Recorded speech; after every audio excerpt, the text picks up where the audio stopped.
and welcome to Suffragette City Radio, episode 7. This is our podcast if you're listening after the fact. And hello to people who may be watching on Facebook Live. All one of you. Not even one yet. This is what we look like in reality. Yeah. So, what have you been up to this month? Not a lot, really. I've been taking a step back from social media because it makes you really depressed, all the time. So I deleted Twitter off my phone, which feels like a step in the right direction. Oh yeah, and how's that hour been for you? No, I'm serious this time. I keep saying that, don't I? Every time. No, I've been chilling out, getting obsessed with Game of Thrones again because that's a nice separate obsession from being feminism and stuff. So I literally just finished watching the final series today. I watched part of it on Bank Holiday Monday, and I just watched it today. I'm sure you have lots of opinions. I do have lots of opinions. Well, it's a good job that we're talking about it today, then, isn't it? It is, yeah. I have been. Well, I got a little phone call from Julie Bindle the other day. Ooh, now I don't think I can name drop. Yeah, no, clang. I don't think I can give too much away. She's doing some research for something new. So, and she's talking to lots of young feminists, and I'm still just edging into that age bracket. I'm 29, so I'm under 30, so I'm still a young feminist. And so that was cool. And that's like my biggest feminist thing. Yeah, I'd be posting that all over the place. But yeah, so today we are going to talk about 2 topics. I'm going to talk about #MeToo. Where are we 18 months on? What has happened? It's sort of like it's faded from the public consciousness a little bit, but it's sort of still there in the background. So what is happening, and where do we go from there? And you are talking about Game of Thrones. Yeah. And what are you going to talk about on Game of Thrones? Well, basically, I know it gets a lot of criticism for its depictions of rape and its female characters, and also Daenerys going full Mad Queen. Spoilers, by the way, there'll be spoilers, so if you haven't finished watching, just turn off halfway through the podcast because we will be discussing the character arcs. I think, when did the last episode air? It was a few weeks ago now. Yeah, it's been a couple of weeks now. Yeah, so and by the time this goes out, there's I feel like it's fair enough you should have an embargo on spoilers, but when it's been weeks after the fact, we live in an age where you can have any sort of information at your fingertips. Yeah. It's not like you have to wait until it's rerun on the telly or anything. Just so turn off the podcast. So if you haven't seen it, don't. We don't care about spoiling it now because it's been time since. Go and watch it though, seriously. Where have you been? Have you been living in a hole? Yeah. So, I'm going to start with #MeToo. So, I don't think we actually introduced ourselves. I'm Sobering Maid, by the way. Oh yeah, DJ Lippy. And a #MeToo. #MeToo. So, this is a phrase that it's pretty much widely recognised, was started by an activist and socialist called Tarana Burke, and she used the phrase as early as 2006 to talk about the prevalence of sexual violence against women.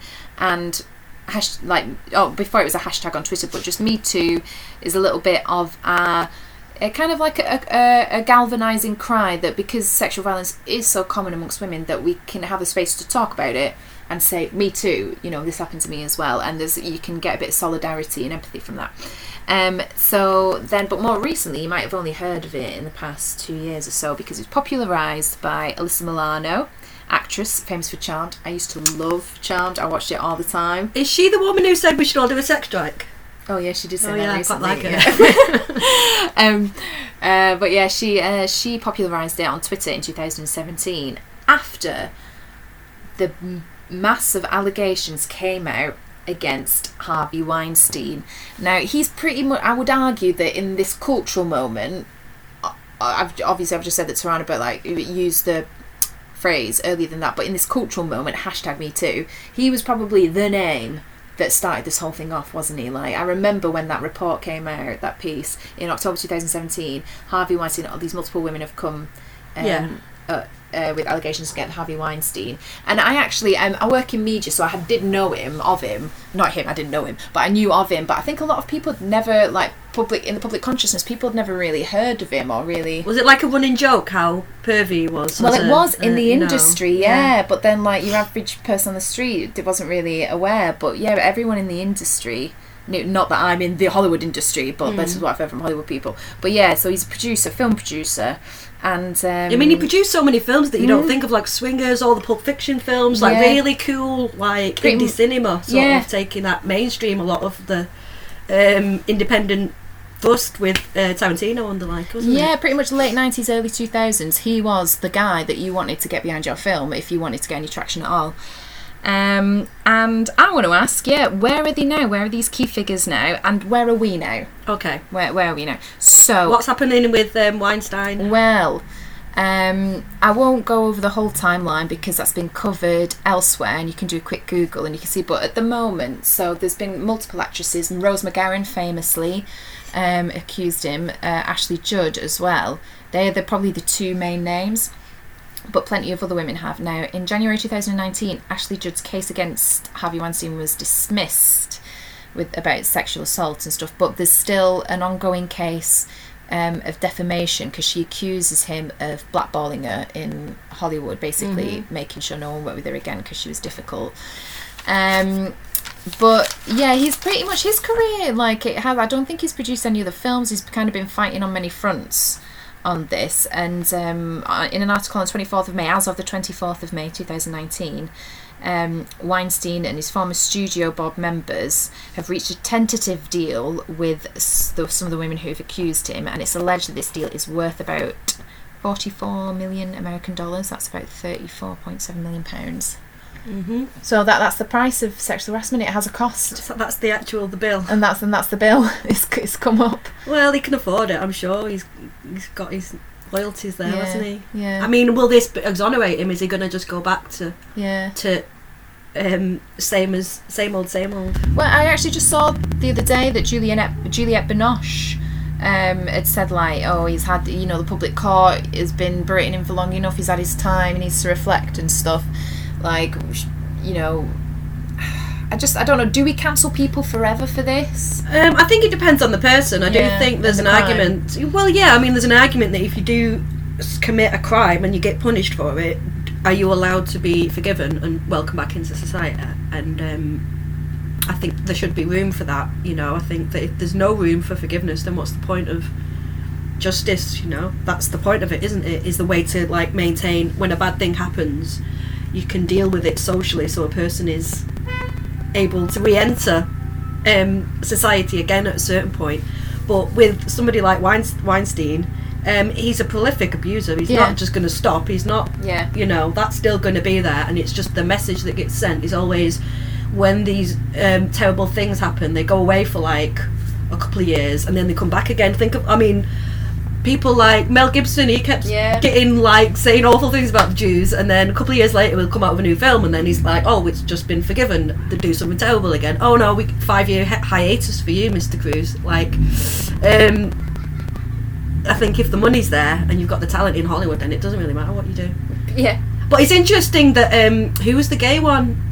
Kevin Spacey. Kevin Spacey's not going to get exonerated, is he? He was out of the door straight away. So interesting the difference between that a gay man receives and a straight man. I don't know. I reckon Kevin Spacey will probably be welcomed back at some point.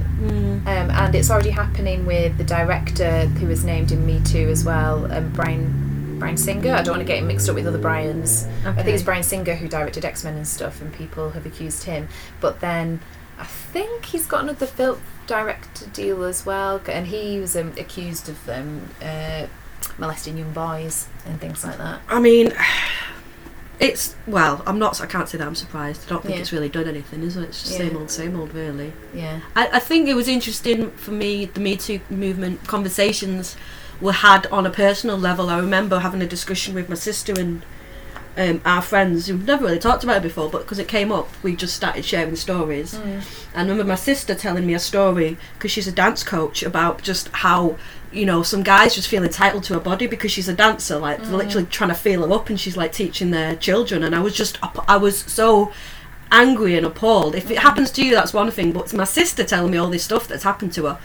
And if you know my sister, she's proper, like, I wouldn't say innocent, but she doesn't take shit. She doesn't take shit, but and she told her husband that, and he was as shocked as well. Like, I think a lot of men are like, "What, really? That happens to you? That happens to you? That happens to you?" And a genuine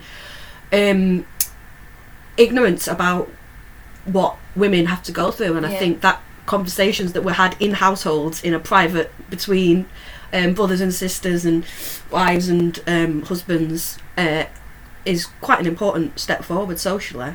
So I don't think it's just a flash in the pan. Yeah. But I don't think it's solved, like sexual assault. Well, I was interestingly, I was actually having a conversation with my boss and another woman who is at the same level as me in my office, and another guy who's like in between level wise in between me and my boss. And my boss, he was like so surprised that he couldn't believe it. He was like, so you're saying that you feel this way when you go into a room like, of men like on this job? And I'm like, yeah, sometimes I do feel intimidated because stuff like this has happened to me before. And he just like, he was just really, really shocked. And I'm like, how can you still be shocked after #MeToo? I don't know. So a lot of the guys playing shocked. I don't know. Every time I go out, there's some creepy weird dude doing something creepy and weird, and the men are all up there in the room with us. Are they not? Have they just got blinkers to a certain type of behaviour? Yeah. They just cannot see what's right there in front of them because we're in the same room. Yeah. And you can see that, you know, these drunken like arseholes making all these women feel uncomfortable. But like you just pretend you can't see it. You know, almost. I don't know. I don't know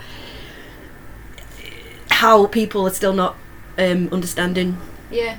And well, because I just made a joke, I said, oh, welcome to men, and then he brought it up like later in the conversation. He said, and yeah, when you say stuff like that, of course it gets men's back up, and so when you know it's not all men. And I actually just went to my boss, I can't believe I did this. I actually just went, yeah, it's not all men, but it's enough men, and enough men turn a blind eye. And I was actually really surprised that I said that. But me and my female friend who's at the same level as me talking about it after, and she said that you hate talking about it, you hate bringing it up because like you feel like you're provoking something when you say it. When you talk about it in front of men, you feel like you're provoking something. Well, they have to challenge to be, I'm not like them, I'm the good guy, so it feels like you're accusing them of something. Yeah. And I think, because at the back of their minds, I think all men have been guilty of these things, whether or not they meant to or not, you know, just having the social power in situations, and the fact that you have been socialised as a male and they have been socialised as female. I think there's a really unease around maybe when you have taken advantage of the social dynamics between the sexes. You know, I'm so glad you've mentioned power, actually, because I wanted to talk about that in a little moment about where Me Too is now and like what Me Too was missing and stuff. But yeah, so it's famous because it's famous for the media figures that were named, so in the film industry as well. But so Me Too kind of #MeToo enabled conversations across different sectors and different industries to take place. There was one in churches as well, #ChurchToo. There was education as well, finance. There was sports, music, the military. We talked about music a couple of episodes ago, and politics. And I wanted to talk a little bit about politics. Yeah, where do we get with them? Because like so many politicians got suspended over this. Like suddenly they found out, oh no, they're really creepy with women. Yeah. Okay, but they all got suspended, but we can't remember. We've not followed through, have we? Well, I've only looked at the Labour ones. Yeah, I just didn't have time to Left look at all of them. Fighting. But yeah, I just wanted to talk about the Labour ones because there was a Labour 2 blog that started in February 2018. And that started in 2017, and they had a survey between October and November, I think, and then in February 2018 they released their report that said they had received 43 anonymised stories. And a couple of the MPs that were named, so Kelvin Hopkins MP, he was suspended, and there's no new information. I've had a look, no new information since then. John Woodcock MP was suspended, and then he resigned. So you know, if you infer what you will. Yeah, well, once you resign, you can't go through the proper processes for it because you're no longer part of that organisation. So just disappears, doesn't it? Carl Sargent MP. Now he was the one who was suspended, Welsh MP who was suspended, and then he committed suicide. Now this is it's a really sad and complicated case, and I'm not going to go into all of it just now because I don't know enough. I've only done a little bit of research, but there was an investigation into the handling of it and the sacking being leaked. But then once he died, more women came forward with stories about him. And there's an inquest due to open in July into his death and stuff. But I think with that case, there's just like, there's no winners. Is that like a man committed suicide, which is desperately, desperately sad. There is strong evidence and many allegations that this man also made life misery for quite a few women as well. There's just like, there's no winners in that at all. And Labour is just, you know, it's just the same old. There was one woman who kind of became sort of the face of it because she waived anonymity and spoke up, and I'm probably going to mispronounce her surname. She's called Ava Etemadzadeh. Sorry. And she said recently that she doesn't expect that that there'll be a proper due process, and she says that the Labour has shown the same flaws as when they deal with anti-Semitism. Just don't want to know about it, do they? Well, Campbell gets kicked out of the party quick sharp, but they've had people accused of rape and, you know, Holocaust denial, and they're like, oh, fine. Yeah. Well, I've got a quote from her. Under the current structure, she said, "I'm not confident I will get a fair or impartial outcome." Well, I mean, I think any party's going to cover it up because they don't want it to fall back on them, isn't it? Yeah. So there's no impetus for them to find the truth of what's happened. And I think, exactly, and I think it's interesting particularly that Labour are doing this, because Labour, like the left think that they, and we talked about this last time, the left think that they own feminism and anti-racism and stuff, but when it comes to stuff like this, they can't have an honest conversation with themselves about what's going on. But I think #MeToo, it didn't come out of nowhere. I think maybe in the past 10 years or so we have been better at talking about the kind of background radiation of sexual harassment that women face. If you would have tried to have this conversation 10 years ago, people wouldn't have happened. They just would have been like, no, it isn't, you know. There has been a change. I think a lot of it's the internet, because I think a lot of blogs got started by women. Wasn't there a blog women were sharing their everyday harassment stories, you know, like the little things like you're going down the street and some bozo comes up to you, you know, those are like everyday sexism, little things, but like every woman who reads that, you're like, fuck that, that's happened to me. I've had something similar. So it's I think it's a byproduct of the internet age. Yeah, because we can share and we can empathise. Yeah, and we kind of seen it happen in other institutions before #MeToo as well. There was a lot of stuff coming out about the church as well. It's been happening since the 90s, where big inquests have happened and big scandals have been revealed. So even like further back than the last 10 years, but then again in the last 10 years there's been even more reveals in the church. There was like the Jimmy Savile of the BBC. That was, when was that, like 2014 maybe? I need to check that. But I think big scandals like that where so many women came forward have given a space for Me Too to take hold in the public consciousness. I just have to share this story. I think I told you this the other day, but so I've worked at the BBC briefly, and if you've ever been in the BBC offices or newer BBC offices, you'll know they're kind of quite open plan, and they have like neutral officey walls and office furniture and stuff, and then they have like feature walls, which are collages, wallpapers of different BBC iconic things, so like different presenters, different actors, logos of iconic shows and stuff like that, all make up a big collage on feature walls. So you'll have a couple dotted about. Now, there were lots of Jimmy Saviles on these collage wallpaper walls. So I was working at the BBC after the Jimmy Savile scandal broke, but the BBC had a wallpaper task force where they had to go around and basically cover up all the Jimmy Saviles with like new logos and new images and new pictures of presenters to get him off the walls and stuff. And I just feel like there's a metaphor in there somewhere. Sounds like a cover-up to me. Yeah, and they absolutely should have changed the wallpaper and not honoured him in those collage wallpapers, but it's just all a bit... Yeah, it's depressing, and it will just continue onwards. I think it's the rich and powerful get away with what they want to, don't they? Yeah. And I think, like, do you think we have #MeToo fatigue? We touched on it a couple of minutes ago, but do we have fatigue about it now? We've kind of stopped talking about it. We have, but I don't think the anger's going to go away, in the sense from women that there's no restitution. I think one thing that's coming out with all this, similar to Me Too, but I guess preceding that, was a lot of the basically everybody in the 70s was a pedo now, isn't it? Like all my childhood, like Rolf Harris, mate. Like I loved Rolf Harris when I was a kid. All these people coming forward, the police has no idea about how to deal with all these allegations. So, something like crazy as well, like what they reckon there's 35,000 paedophiles on the internet in the UK alone.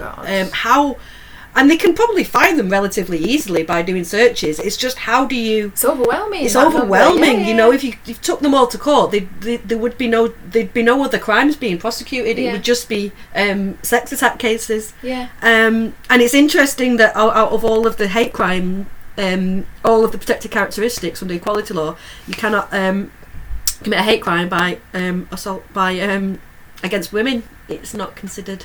What? So sex is a protected characteristic. Sex is a protected characteristic in law, in Equality Act, but in hate crime legislation, it is not covered. Right. There was like a pilot scheme in Nottingham, I believe, to introduce it so that if a woman was sexually assaulted, not only would it be sexual assault, it would also be like a crime against a woman motivated by her sex. And I've heard that they were supposed to be doing it in Manchester. It's supposed to be going forward in Manchester as a pilot, but I haven't really heard anything about it. They don't really know how to slip it in, because I think I would argue every rape is motivated by animosity towards women, isn't it? So, if you made it a hate crime if you made sex a characteristic in hate crime, like so many adverts would be banned, prosecuted as hate crimes, pornography be gone, it's a hate crime. You know, I just don't think they could, because misogyny is just so pervasive in society. And this goes back to the Me Too. How do we move forward? I don't know. Well, I think one of the interesting things as well, and you talked about power earlier as well, that we've not really taught that much about in the wider conversation about power, because in almost all of these circumstances there were power dynamics going on when it was men doing it to women and when it was men doing it to men, like in the case of Kevin Spacey as well. He was older and an artistic director compared to the men that he is allegedly harassed and assaulted, and with the men it's also like Harvey Weinstein's big shot producer, and these are young actresses who are like desperate for a break in the industry, and there's a power dynamic there because men rule most of the power positions, so they're just taking advantage of their power as well as their sexual and social power. Well, you don't see it on the other hand. You don't see women abusing their, like, you know, when you have female CEOs and producers. There are very powerful women in the world, but you're just not hearing even a minority of women sexually abusing young men underneath them, and I don't know why that is. But I think it's interesting to know, and I think it has happened. I've heard one or two cases, but I take your point that it is not to the same scale. Not like we're not hearing these stories at the same scale at all. No, and I think that's interesting. I think a lot of it's socialisation and the world within which we live, where this is normalised. It's the power dynamics that are like on a larger scale around the world, are like embodied by male and female. Power relations. If you have any thoughts on it or want to direct us to further reading, do let us know. You can tweet us, Make More Noise 1 on Twitter. We're on Insta now as well. We've just got an Instagram account, haven't we? Make More Noise Mank. Facebook. Send us an email. Yeah, definitely love to hear your thoughts and let us know. And for something a little bit lighter, well, as light as Game of Thrones gets. It's not getting lighter. Alright, what are we talking about now? Well, we're talking about Game of Thrones. I thought it'd be topical. I love Game of Thrones. I'm going to put it out there. I read the books before the TV programme came out. And I'm a massive fan of fantasy, and it's proper. It's guilty pleasure. Do you know what? You'll be on the bus and you've got your book there and it's got like a big dragon and a sword on it, and you're like,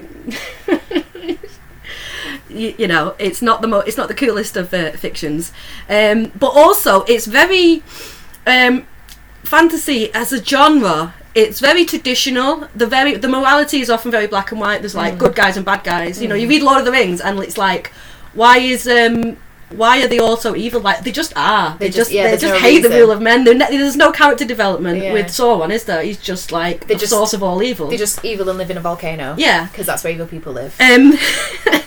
And there's no women in the books. There's like maybe one princess. Yeah. They created a character for the film. They had to create a female role.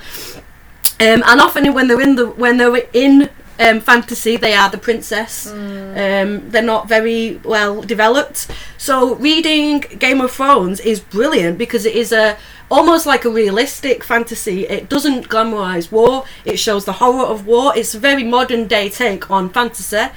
And there's lots of very good female characters, strong characters. You've got Brienne, who wants to be a knight. Arya, the top assassin. Yara, who's like a pirate queen. Ends up ruling the Seven Isles. Cersei, like the queen, badass. Sansa, queen in the north. House Tyrell, which is an entire matriarchal family. And Catelyn Stark, also good.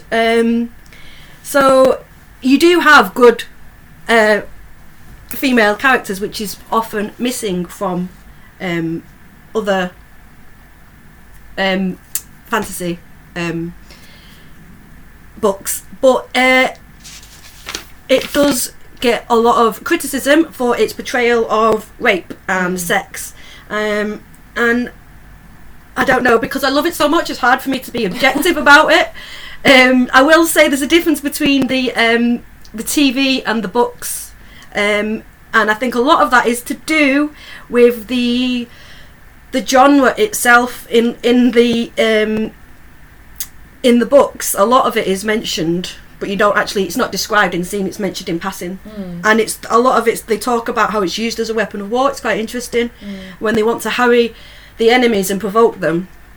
They do use it in such a manner, so I think it's quite good that it brings that up. And obviously you can't write a book about a massive civil war without mentioning rape. But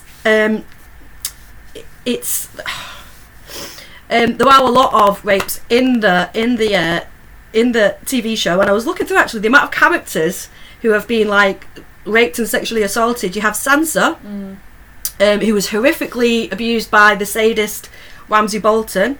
Dany, she's raped by her husband. Cersei, she was raped by Robert, her husband, and also by Jaime. Yeah. Which apparently they didn't shoot that scene to be a rape, and they acted really shocked when everybody saw it as a rape. Yeah. But it's very obvious in that scene that she keeps saying no, stop it, and she's crying because they're on the tomb of her dead son. Jaime does it anyway. So there are a lot of abuse of women in the plots, you know.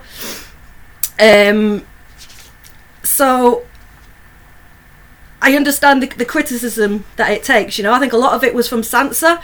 In many respects, Sansa's character arc is when she is abused by Ramsay, she actually like bounces back from it, and that's how she becomes such a strong character. Yeah. So I think there's a lot of that's quite problematic, isn't it, you know? I do find that quite problematic about Game of Thrones, that like if these female characters are raped and assaulted, it's almost seen like a virtue, like we can only empathise or feel sorry for them once that's happened to them, and we can only like care about them or get behind them once that's happened to them. And I must say, like, because I've read the books as well, and I do enjoy it because I love fantasy very much, but you know, sometimes you just have to switch your feminist brain off to enjoy stuff, and I just try and do that with Game of Thrones.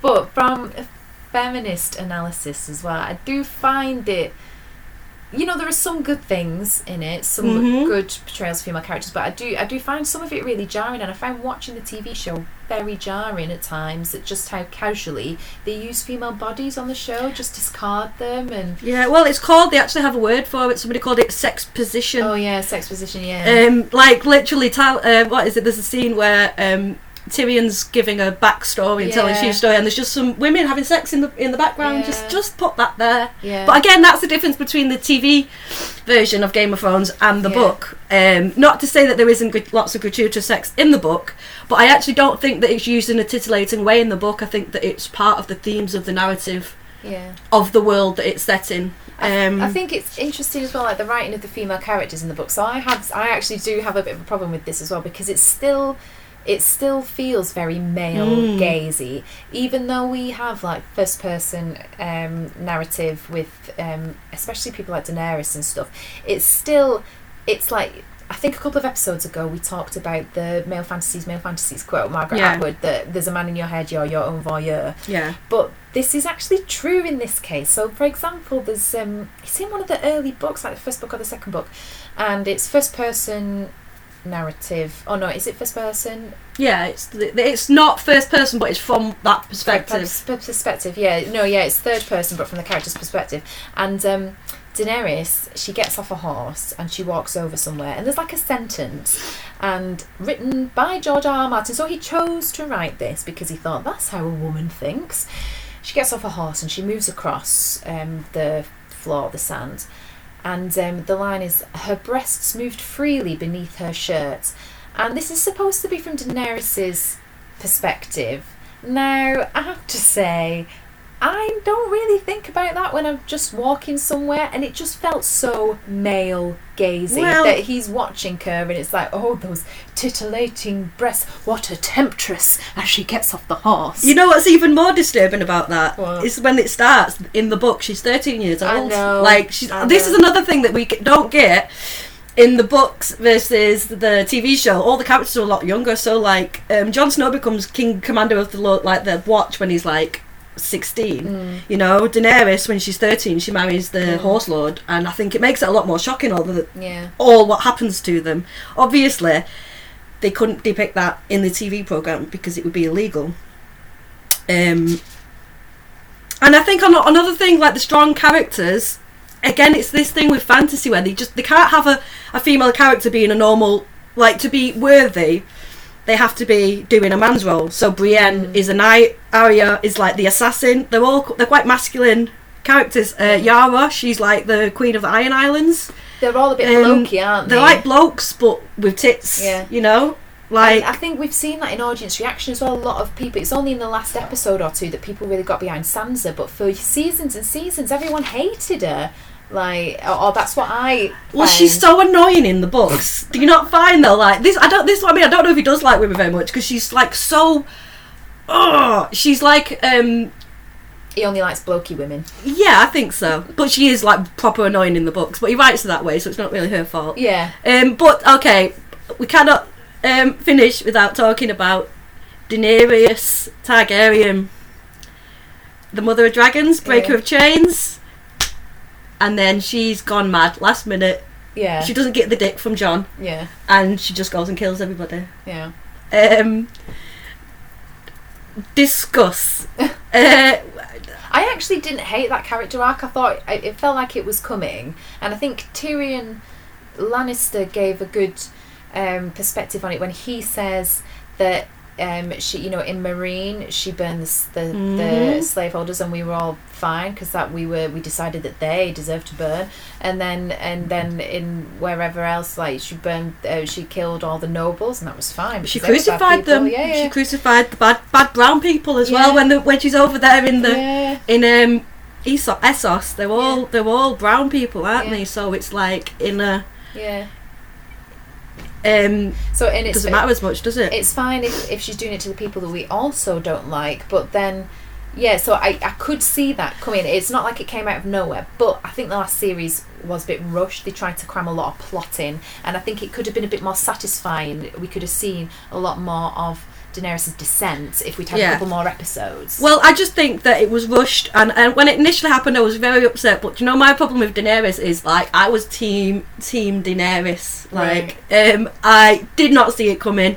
I did not realise that she's literally a narcissist. If you look down, she's got constant need for admiration. I am the mother of dragons. Low empathy. When she pours the molten lead on her brother's head, she just looks at him like, oh well. Oh god, did that happen like really soon? I mean, he has been abusing her, and sexual. There is like hints that he was been sexually assaulting her. So okay, then that's fine. Fantasies of power, entitled. That's my throne over there. That's why I was never really team Daenerys. Is that bad? Because she was like, she didn't really live in Westeros. She didn't know what the people were like, what the people needed, and it was just like a birthright. Well, I think I have a problem with monarchy anyway, so maybe that was just that coming through in me. I think, do you know what I think it's got to me though? Like, I think I do have a thing for narcissistic personality types. Right. I always fall for narcissists, and she's the perfect example. Okay, but I think as well, what I find quite interesting about her is if it was a male character, I don't think I would have reacted to the same way that I did. But because when she's like, you forget, you know, when she is 13, she is sold into this horse lord, and she does pull everything. She gives birth to 3 fucking dragons. Like, come on, like she is the mother of dragons. So maybe she does feel unique and special and important because she gave birth to 3 dragons. Yeah. So. I don't know. I still don't think that the Westeros is going to have happily ever after. Maybe they do need a strong leader. You know, maybe she has got a dragon. She had 2 dragons. I think everybody's been really ungrateful for the fact that she saved them all from the long night, and then she just expecting her to just now give it up for Jon. He's going to be in charge now, and everyone's like, oh yeah, Jon's got to rule. And then as soon as she dies, they're like, Jon who? It's Bran. Bran's going to be the king. It's like they wouldn't let a woman be on charge of the kingdom. I wasn't that mad about Jon either, to be honest. You are my queen. Yeah.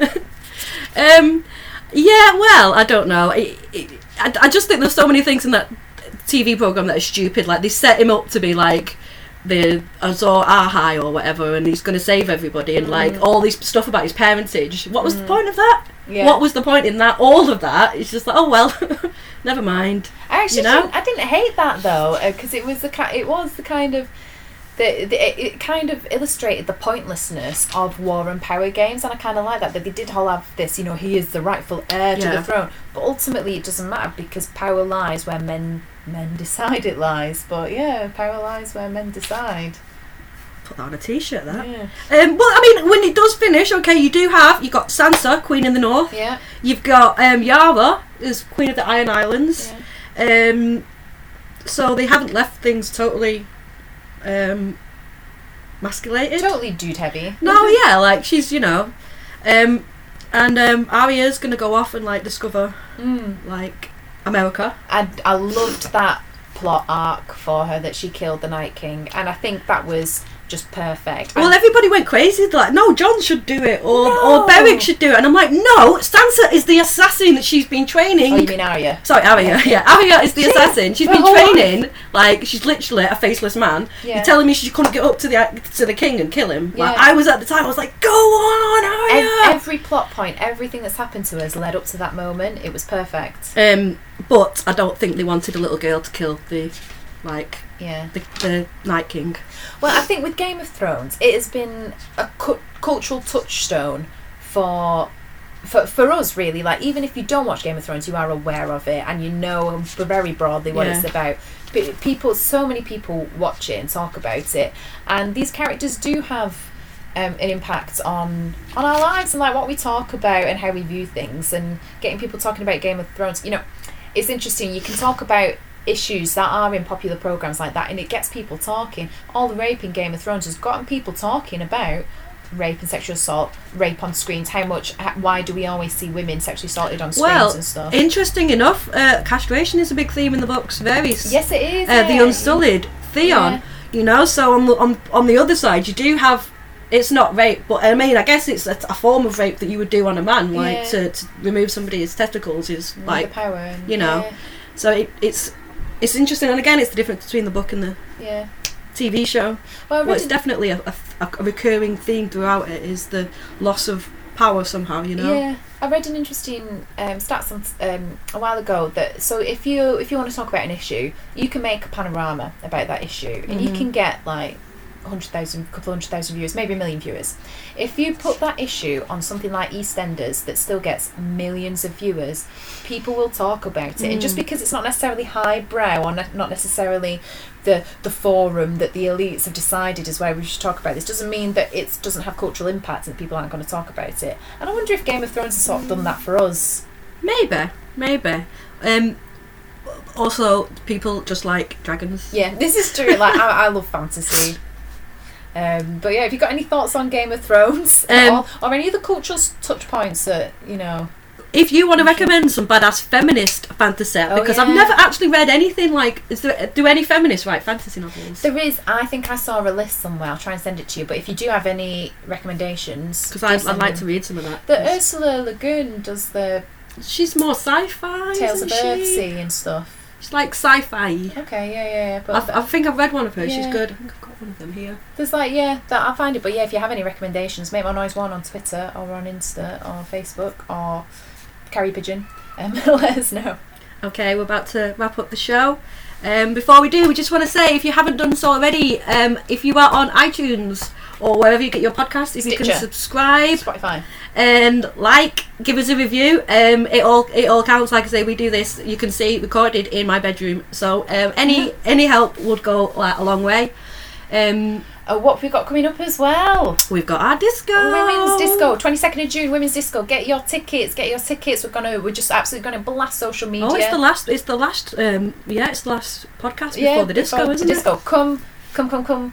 Even if you can't come, buy a solidarity ticket, because we're raising funds to put on a big event in July. So come, there's going to be a mix of music. It's in Central Manchester location. We would absolutely love to see you guys there. So come, tell your friends, and if you don't want to come, if you think it's going to be crap, then tell your enemies, so they can come and have a terrible time. But either way, we'll get people in the dance room, and the dance room, is that what they call it these days? But she being a hip and trendy feminist, isn't it? We'll get the people in the dance room, and we'll get the money of the tickets. Okay, before we go, we have to do our Fabulous Women card game. So this week I've got Florence Nightingale. English, born Italy, 1820 to 1910. Florence Nightingale was an English nurse and one of the most significant hospital reformers of modern times. It was to her mother's horror that she announced her intention to enter nursing, a field regarded at the time as a catch-all of ignorant and loose women from the dregs of society. But largely by the efforts of Nightingale herself, nursing was transformed into a modern and professional discipline. Her greatest contribution to healing, however, was her pioneering work in hospital reform that began during the Crimean War, in which she organised the barracks hospital and by discipline and sanitation standards was able to drastically reduce mortality. That is cool. I already knew about Florence Nightingale, but I learnt a couple of extra things there. That is cool. That's the great thing about these card games. Yeah. We're wrapping up. Yeah, until next time, find us on Twitter, Facebook, now Instagram as well. And we'll see you next time on Suffragette City Radio. Bye.